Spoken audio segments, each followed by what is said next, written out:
Shopping for humans is hard. Shopping for your dog is easy thanks to Bark. Every month, we deliver toys and treats just for your dog. Whether it's fun plush or tough toys for heavy chewers, we spoil all the dogs. Subscribe now and get a free upgrade at barkbox.com/iHeart. This episode is brought to you by Navy Federal Credit Union. It's a special thing to be a member of Navy Federal because they are a member-owned, not-for-profit credit union that invests in its members with amazing rates and low fees. That's why members could earn and save more every year. Plus, they serve all branches of the armed forces, veterans, and their families. So if you're interested in becoming a member, learn more at NavyFederal.org. At Navy Federal Credit Union, our members are the mission. Insured by NCUA. Episode 139, Money Mindset Shifts. Welcome to the Frugal Friends podcast, where you'll learn to save money, embrace simplicity, and live a richer life. Here are your hosts, Jen and Jill.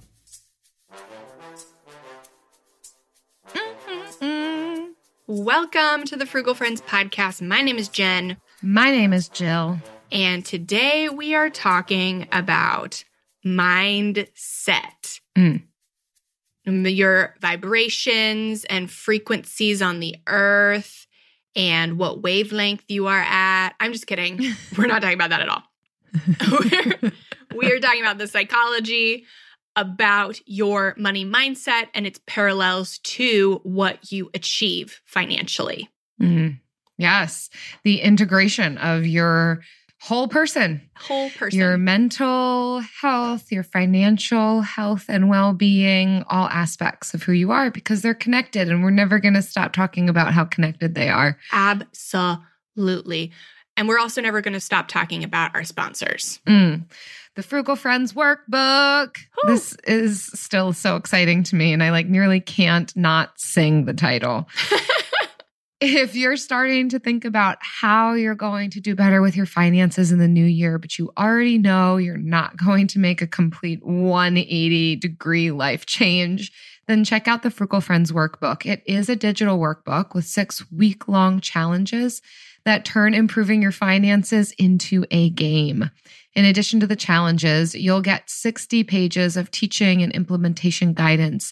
And while it can be completed on your own, it is created to be done with pairs or in small groups. And that's why every purchase comes with 2 downloads. So head to frugalfriendspodcast.com/workbook to learn more and use the code Taco Bell. That's right, TACOBELL,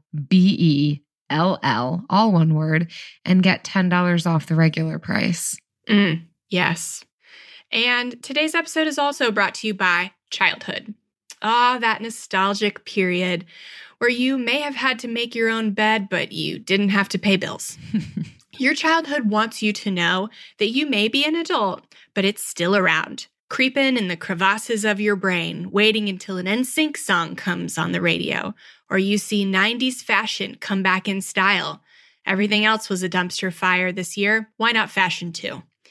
Like fashion, you may have thought you had good ideas at the time, but learned later that you were wrong.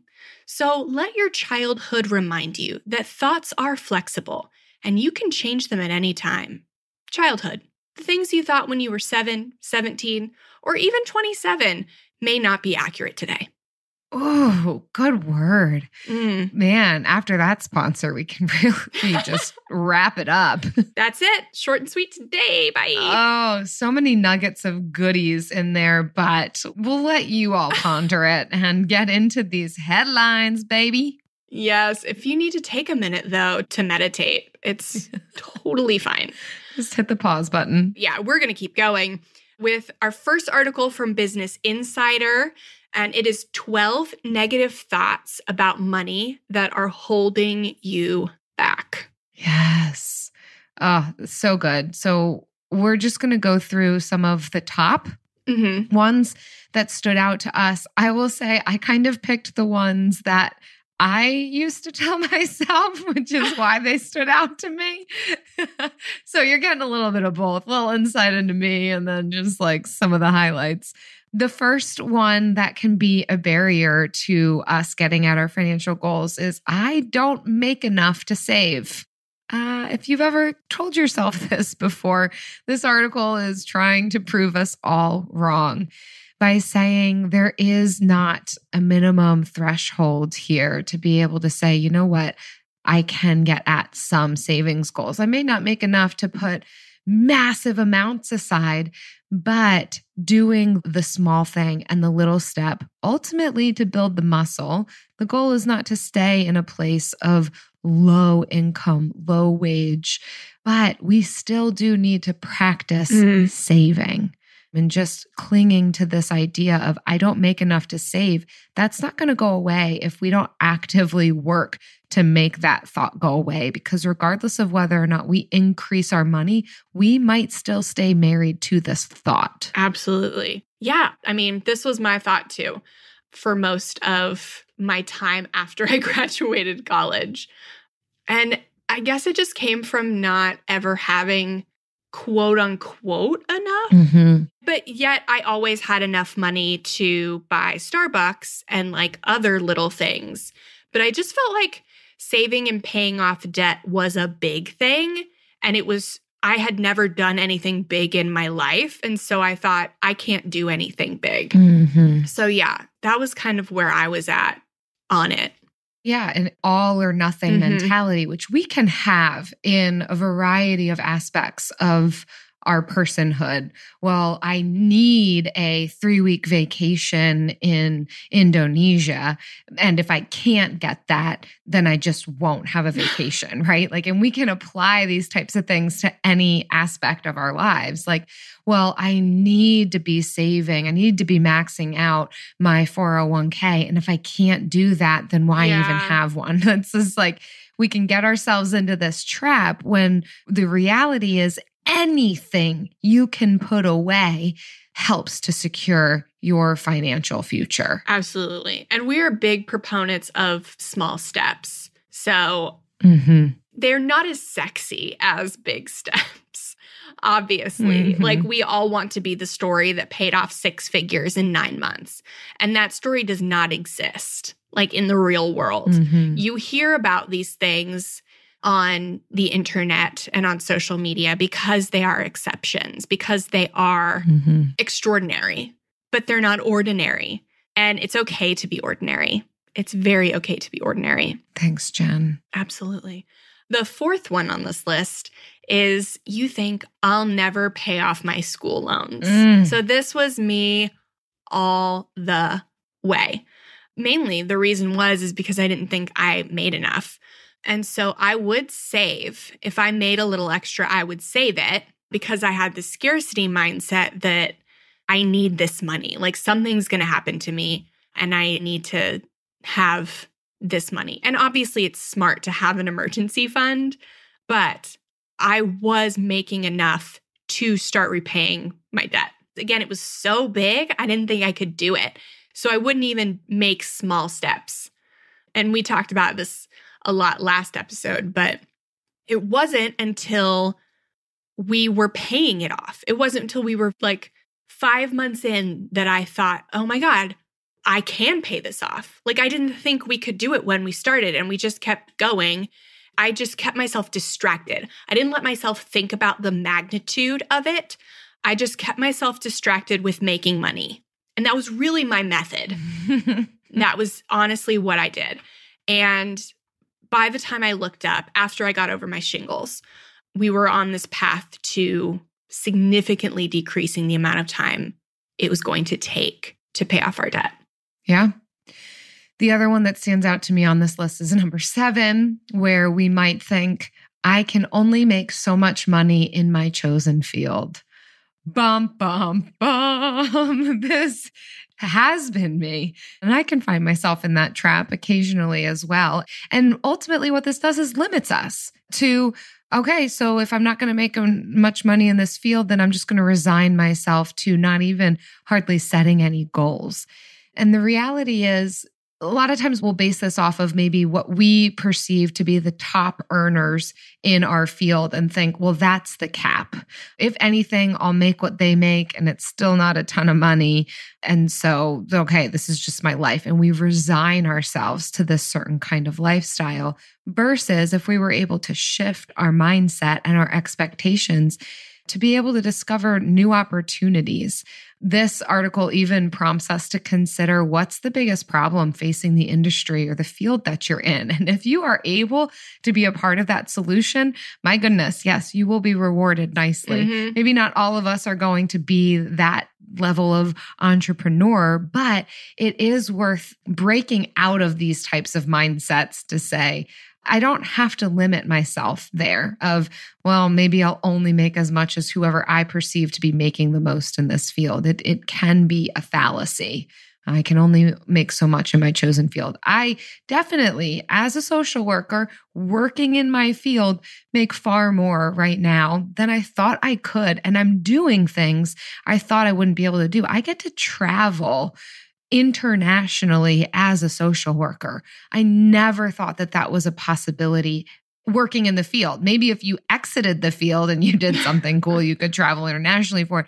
But I get to do that. And it has taken a degree of creativity to make that possible. But I'm so glad that I didn't limit myself to what it means to work within the field of social work and help others, that there is not only life experiences that I'm gaining, but yes, I'm making more money than what I thought possible and not compromising what I have worked for regarding education. I get to apply my education to my work.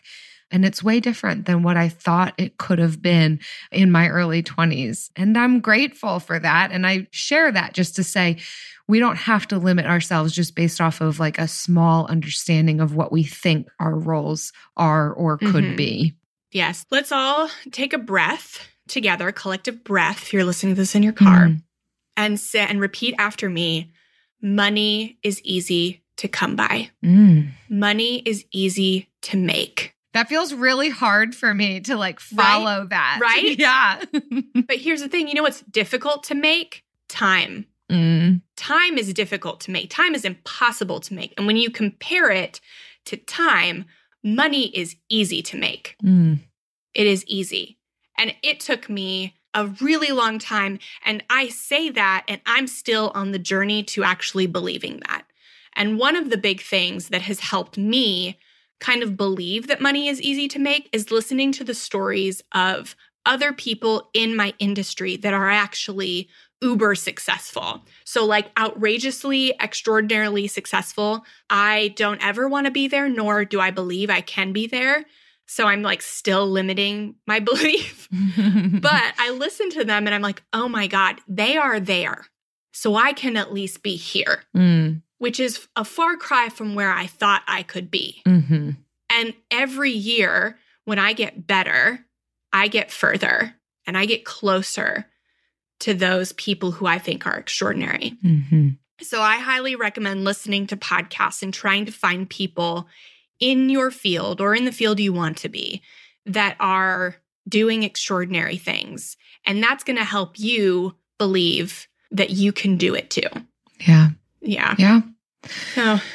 That feels like a hard word. It's one to think about. Yeah. I believe that there are limitations for sure. I'm not discounting the fact of some people are limited and they're disadvantaged. But if you say that, you can take yourself just a step further. Like you don't have to even believe that you can make as much as Mark Cuban, Mark Zuckerberg, all the Marks. You don't have to believe you're going to be a Mark. Yeah. But you can believe that you can be better than what you believed you could be. Yeah, I think ultimately is where do you want to land in what you're saying to yourself? Do we want to land in these places that are holding us back to say, I'm never going to make more money. This is always going to be my life. I can't ever do anything better. Like, do we want to choose to stay there with what we tell ourselves as our narrative to ourselves? Or is it more advantageous to say, hey, I have a skill set. I have something to offer. My time is valuable. The work that I do for others is valuable and there is potential for me to earn more, to gain more knowledge, to be better next year than I was this year, not just financially, but as a person and in my character. I think that growth mindset is always going to be more helpful, more beneficial and advantageous to us than a stagnant mindset, one that might want to keep us stuck. Yeah. We only have the perspective in which our surroundings typically allow us. Mm-hmm. And so to have a growth mindset, you just need to step back a little bit and look at where you're at, look at where other people are at, and have that create your own outsider perspective. Mm-hmm. I mean, if you think about it, like to get paid, you just have to show up at a place or on your computer and like log into something or something. That's not super difficult. So like money is easy to come by, theoretically. Yeah, we're not saying like millions of dollars is easy to come by, but getting a job and making a wage, it's very possible. Yeah. Especially with the help of a community, a supportive community. Absolutely. It's interesting because the pendulum can swing on the other side. And I want to point out number 10 on this list is mindset of money isn't that important. That we could either put so much weight on money and forget all these other aspects of our lives and our personhood, or we could swing the other way and just be like, well, who needs money? You know, like it's only a tool or a resource, which it is, or money can corrupt people, or money is often very bad. So I would rather just avoid it and take on maybe a poverty mindset. And I think, again, this is where that radical middle that you've heard us talk about in this podcast is so helpful, that we could go to either direction, either placing way too much weight on money or not enough weight on it, and to recognize we do need it. It is a tool. It is a resource. It is something that can help us become more healthy. It is something that can create freedom. It is something that can assist others in their journey within life. It is something that we can be generous with. So it's not necessarily, avoid money, it's corrupt, but maybe how do I want to use the tool of money as a force of good in the world? Yes, absolutely. Number 6 also resonated with me. I'll never make as much money as so-and-so. So it says comparison is the death of joy. I guess Mark Twain said that, another Mark. All these marks. We should have a mark of the week, huh? Oh, don't ruin it for Bill. So yeah, I, in my business, have frequently said that. And so I mentioned something that helped me was listening to people that are making like outrageous amounts of money in my field. And so at first, my mindset was, I'll never be like that. I don't have that business mind. I don't know how to do that. I don't even want to do that. That seems like a lot of work, yada, yada. And so it has gradually over time shifted to, hey, I have spent a few years in this industry, and if they can do it, why can't I do half of that or a quarter of that or whatever? And why can't I be a little bit better than what I thought I could? Like these mindset shift things, it's all a journey. You have to get more experience to realize that you are capable of more. But yeah, that was definitely one that I had for sure and still do at times. Or the last one on this list, number 12, is I've made too many money mistakes to ever recover.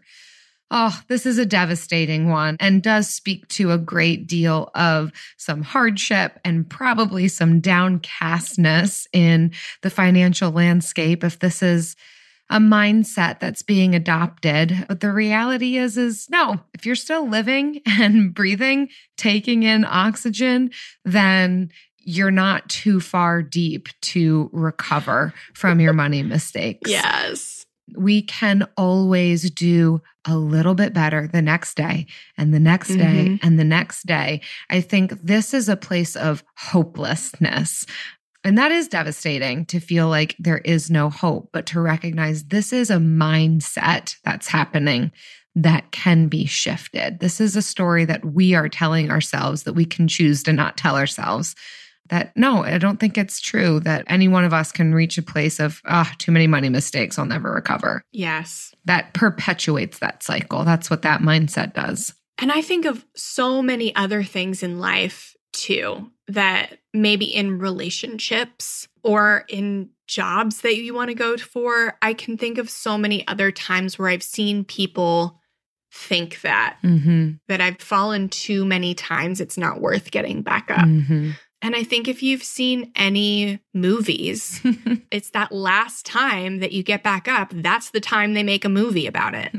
Yes. Like, they don't make movies about somebody who fell down 18 times and then never got back up. Like, they make movies about people who fell 18 times and got up the 19th and succeeded.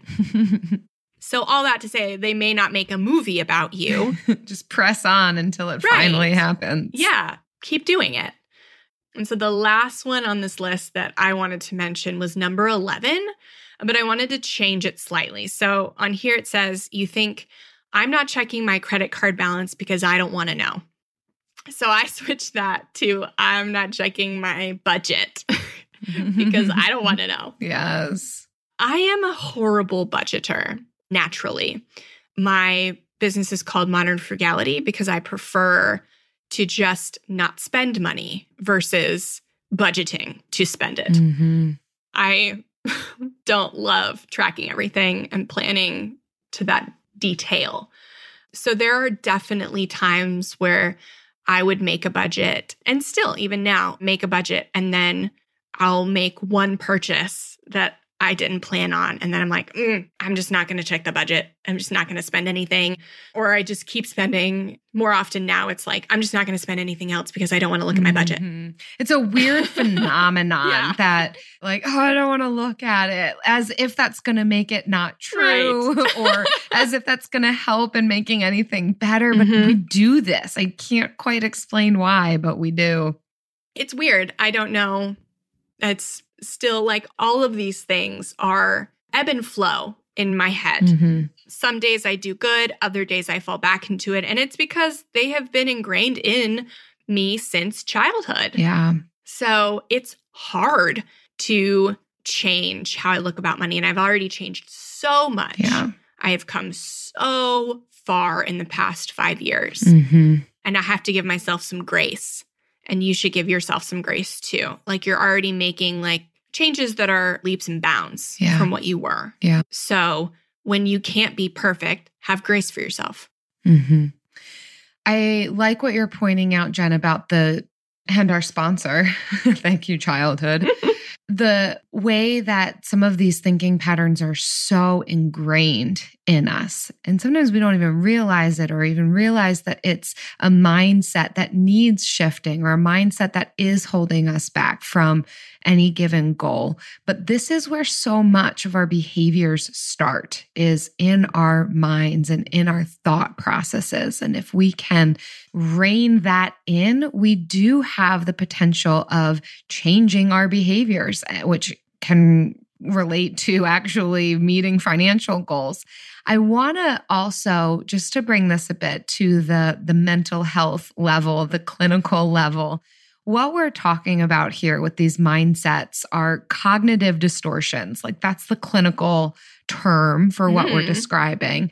And we all have them. There's a lot of them. I want to just give a brief rundown of some really common cognitive distortions. We've talked about them. Like, what we've just described in this article is examples of some cognitive distortions, but the actual language for it, just so that you can be more prepared and have some tools in your tool belt to identify what it is that's happening for you inside your mind. So one of a cognitive distortion is filtering, where we might magnify negative details and derail or completely ignore all the positive things that are happening in our lives. We kind of filter it in this way.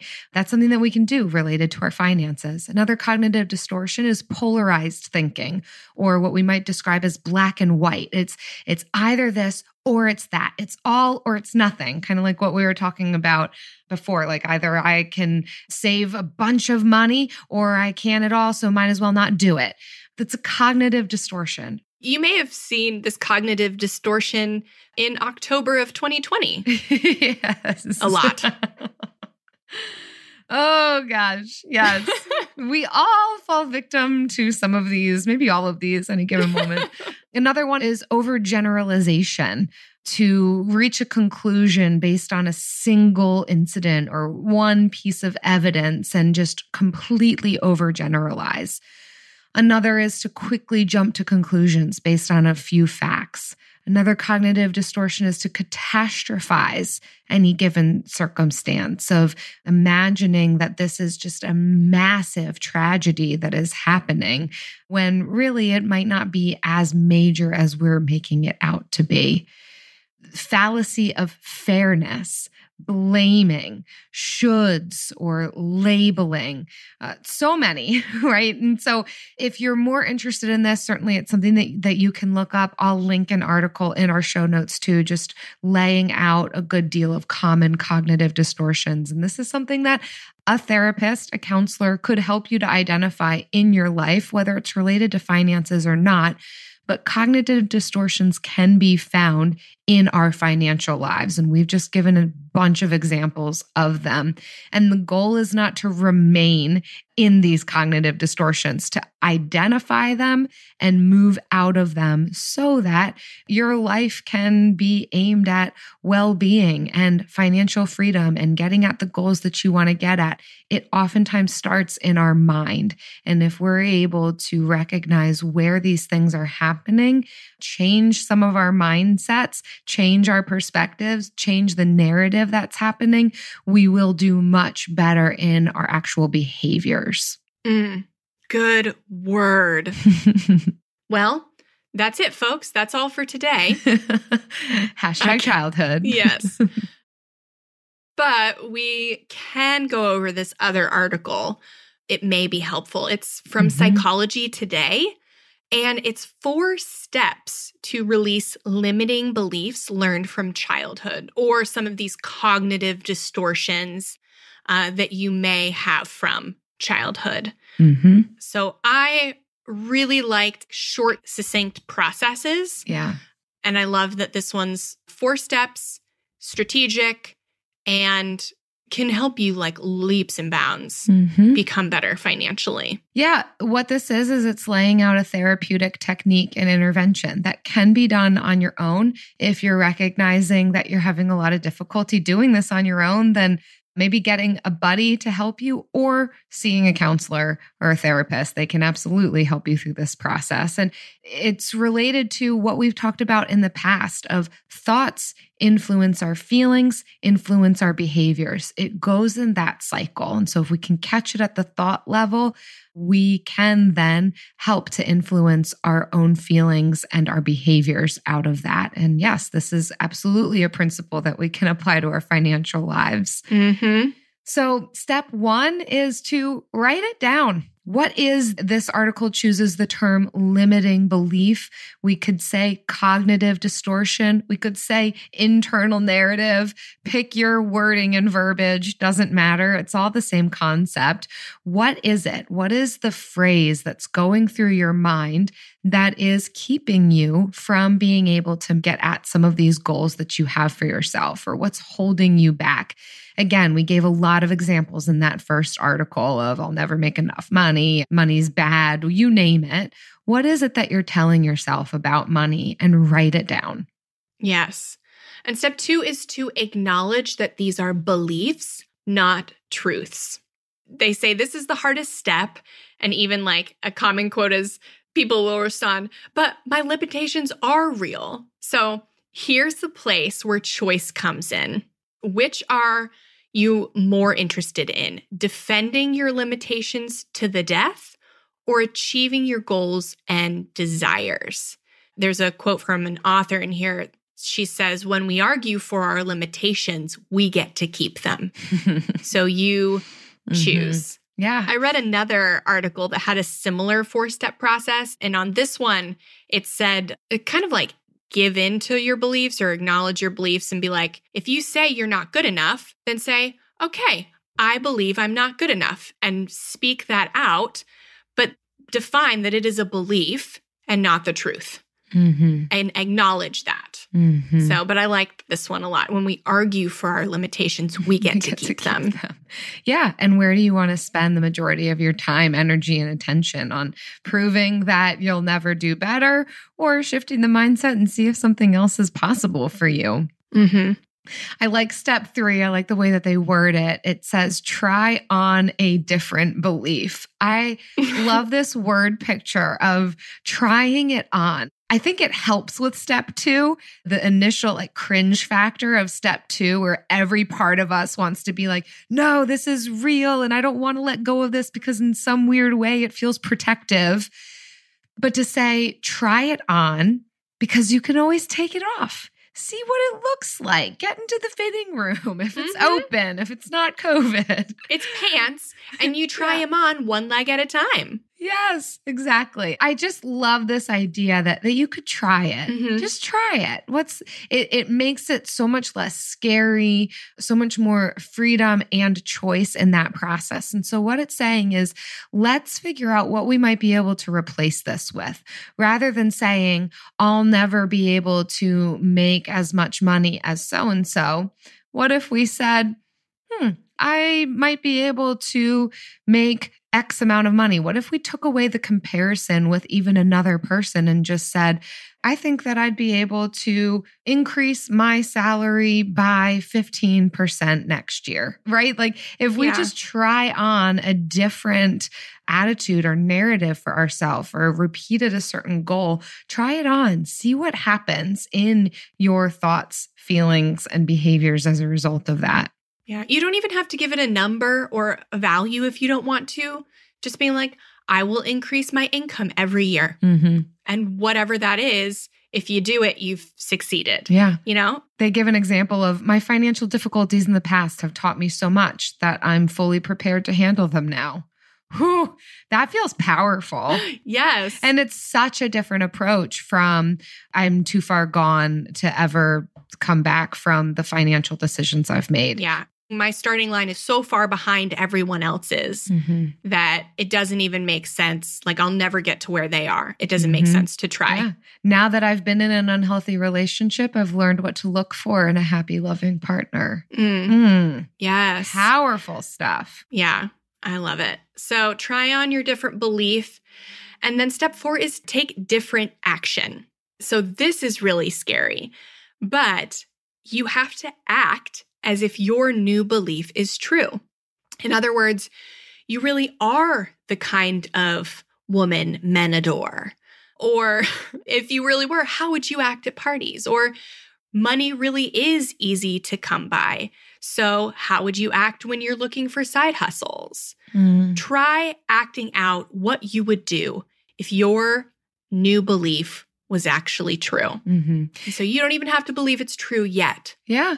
And part of this starts to come naturally as we train our thoughts, as we stop ourselves. Once we've named and identified what the limiting belief is or the cognitive distortion is, we are better equipped to be able to identify it when it happens. And then to train ourselves when that goes through our mind, to replace it with a different narrative, the one that you're trying on.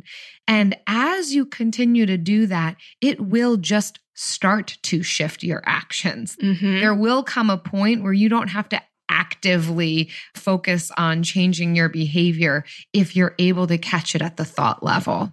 Kind of like fake it till you make it, but not as yucky as that sounds.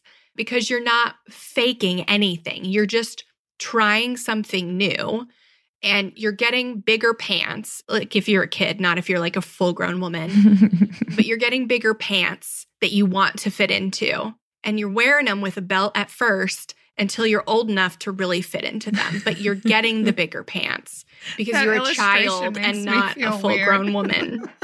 I love it. I'm sorry. Put on those big bands until you don't need a belt anymore. I'm not going to do it with small pants like you're trying to lose weight because that's a negative body image that I don't want to perpetuate. You're my favorite counselor, Jen. You're my favorite counselor, Jill. And these are coming at you for free. Like Sessions by Jill coming at you for free. So I hope that gave you kind of a strategy that you can go home tonight, sit down, write down some limiting beliefs and acknowledge them, figure out what to replace them with. Because just like a habit, like if you want to build a new positive habit or break a bad habit, you need both. They're not mutually exclusive. So in order to break one, you need to replace it with a positive one. So just like this, if you want to build a positive mindset, you need to replace a negative one. So do that and fake it till you make it. Put on your big girl pants until you grow into them and wear them till you grow into them. I don't know why my voice changed there. I don't know who I am. Oh, you know what can save us from the big pants? AI might be the most important new computer technology ever. It's storming every industry, and literally billions of dollars are being invested. So, buckle up. The problem is that AI needs a lot of speed and processing power. So, how do you compete without costs spiraling out of control? It's time to upgrade to the next generation of the cloud, Oracle Cloud Infrastructure, or OCI. OCI is a single platform for your infrastructure, database, application development, and AI needs. OCI has 4 to 8 times the bandwidth of other clouds, offers one consistent price instead of variable regional pricing, and of course, nobody does data better than Oracle. So now you can train your AI models at twice the speed and less than half the cost of other clouds. If you want to do more and spend less, like Uber, 8x8, and Databricks Mosaic, take a free test drive of OCI at oracle.com/strategic. That's oracle.com/strategic. oracle.com/strategic. We know New Year's resolutions often don't stick. In fact, on average, they last around 30 days. So if saving money is on your 2024 resolution list, here's a foolproof way to stick to yours. Switch your phone provider to Mint Mobile. For a limited time, wireless plans from Mint Mobile are $15 a month when you purchase a 3-month plan. That's unlimited talk, text, and data for $15 a month. For those of you paying close to $40 a month for just one phone line, this means a savings of $300 over the course of the year. We especially like Mint because all plans come with unlimited talk and text and high-speed data delivered on the nation's largest 5G network. To get this new customer offer and your new 3-month unlimited wireless plan for just $15 a month, go to mintmobile.com/frugal. That's mintmobile.com/frugal. Cut your wireless bill to $15 a month at mintmobile.com/frugal. Additional taxes, fees, and restrictions apply. See Mint Mobile for details. The bill of the week.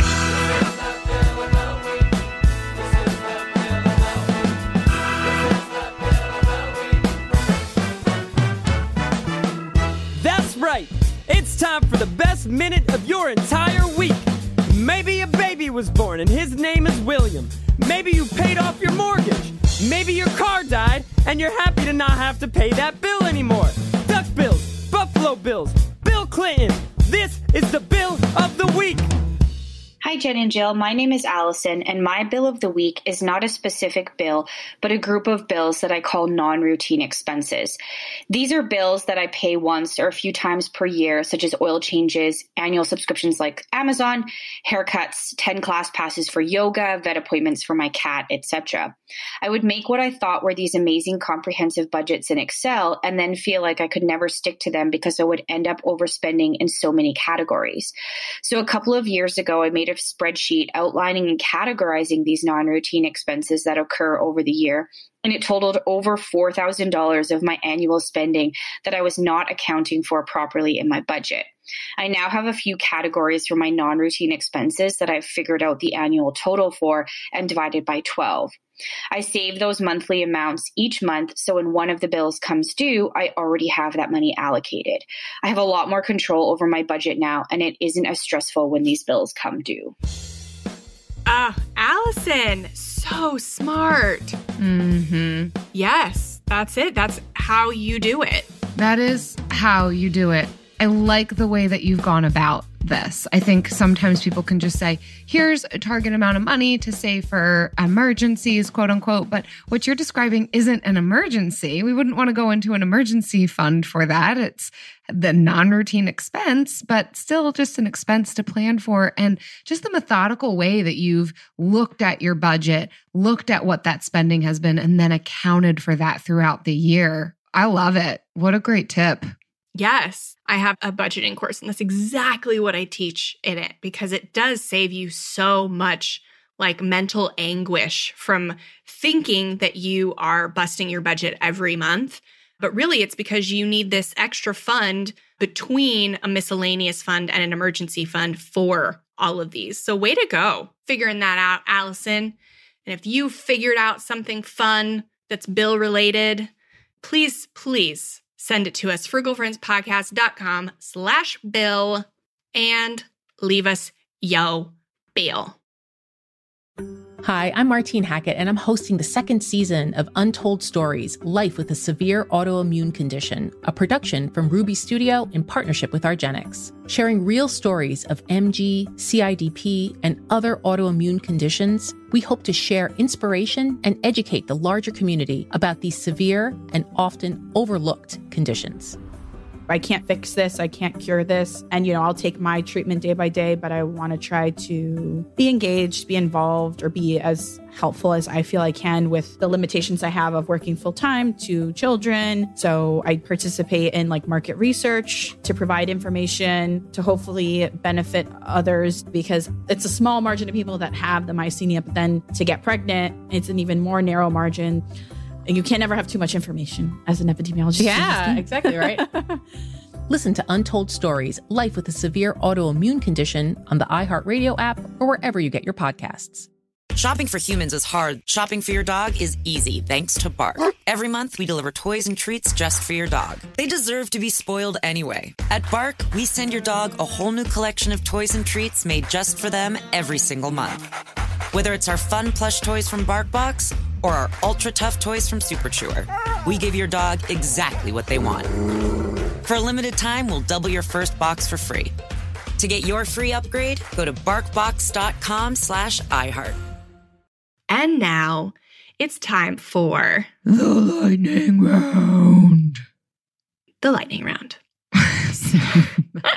Gotta get the last word in. I do. Today we're talking about our limiting beliefs and how we overcame / are working on them. I like what you wrote here, Jill, in the outline. Very comprehensive. Short and sweet. Oh man, my limiting belief is I'm poor. That's it. I just have held on to tight-fistedly this idea that I'm poor for a long time, or to be replaced with maybe I don't have money. Maybe that would be another version of that. And part of that was based in aspects of my childhood experience where we didn't have money at various points growing up. And I was accustomed to that. It's part of what has fed a frugal mentality for me is I'm used to not having money.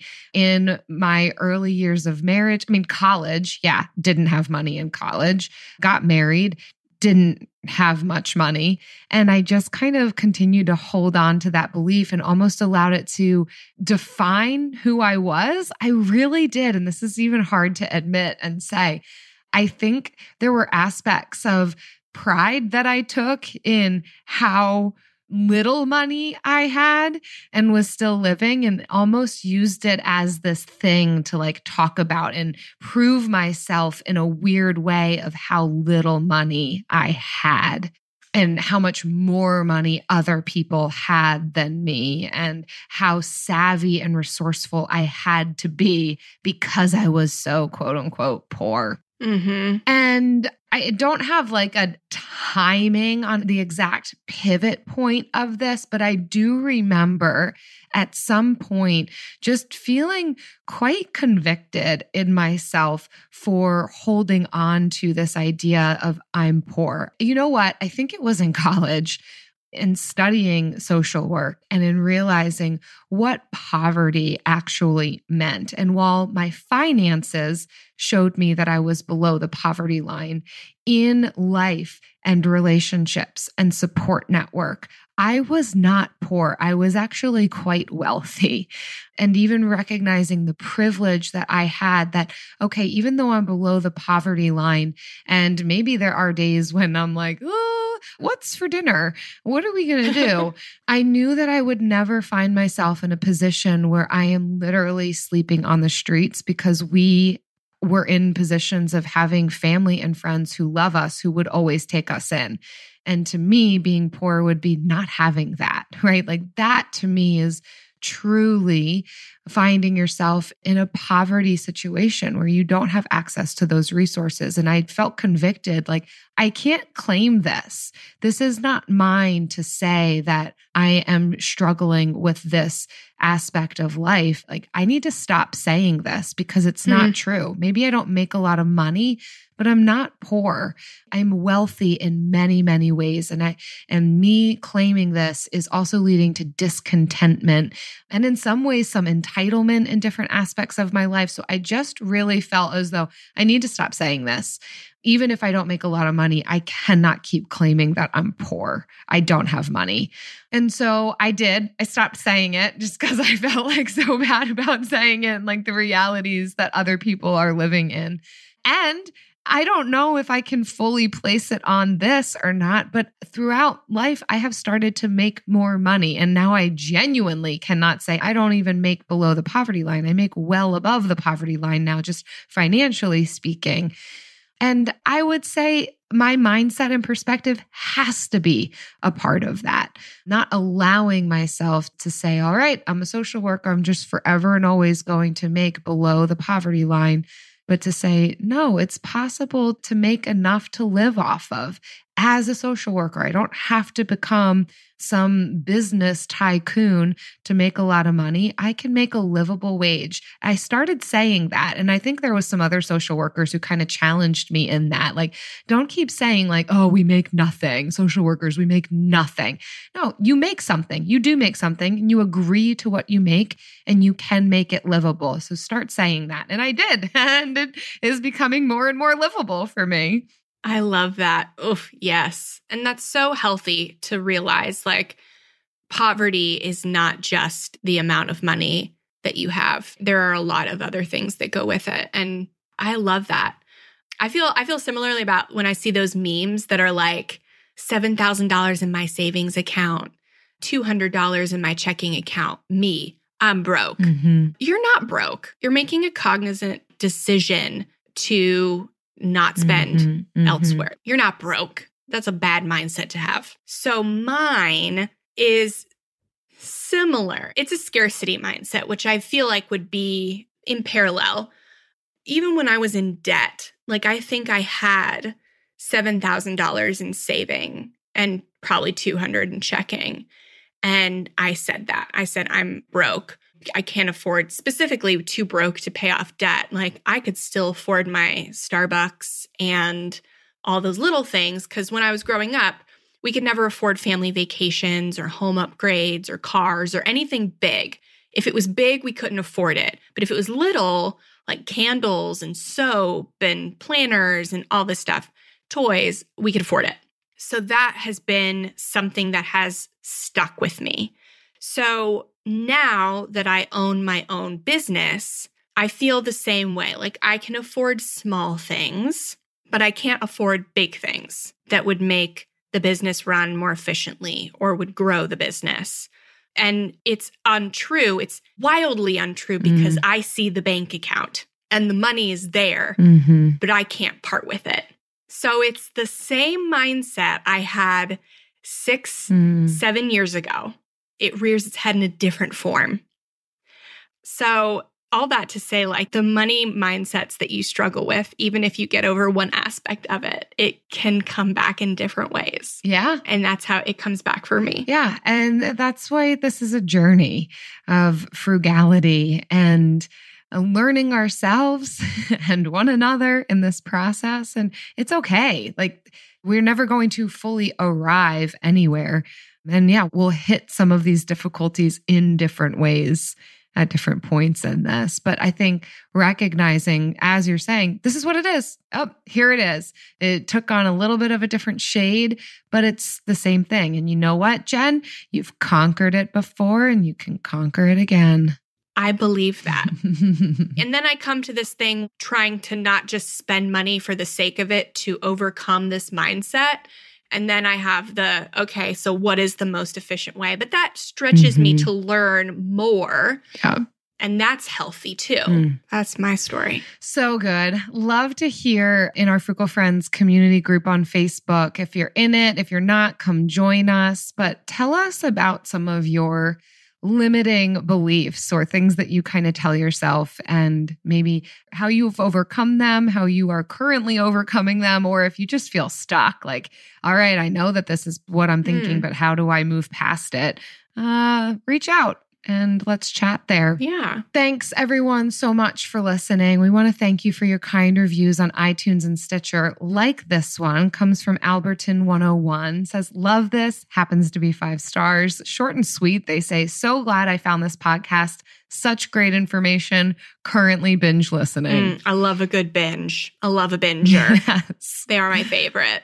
We've got plenty of episodes to binge off of. So many. Oh my gosh, 139. Yeah. When did we find the time to do that? Little by little, step by step. Step by step. So we also want to thank our friends who share these episodes on social media. So when you share the latest episode and tag us on Facebook or Instagram, we're going to add you to our monthly drawing. For every 5 tags and reviews we get each month, we give away a copy of the wonderful, fantastic Frugal Friends workbook. Keep leaving us reviews on iTunes and Stitcher. Send us a screenshot of that review to frugalfriendspodcast@gmail.com.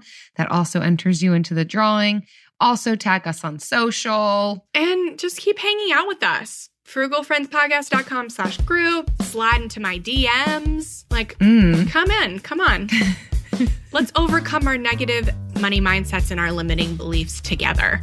To get at this frugal lifestyle. Amen. See you next week. Bye. Frugal Friends is produced, edited, and mixed by Eric Sirianni.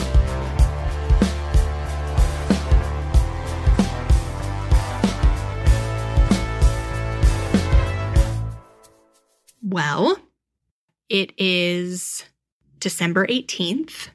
This episode comes out on December 18th. And you know what that means.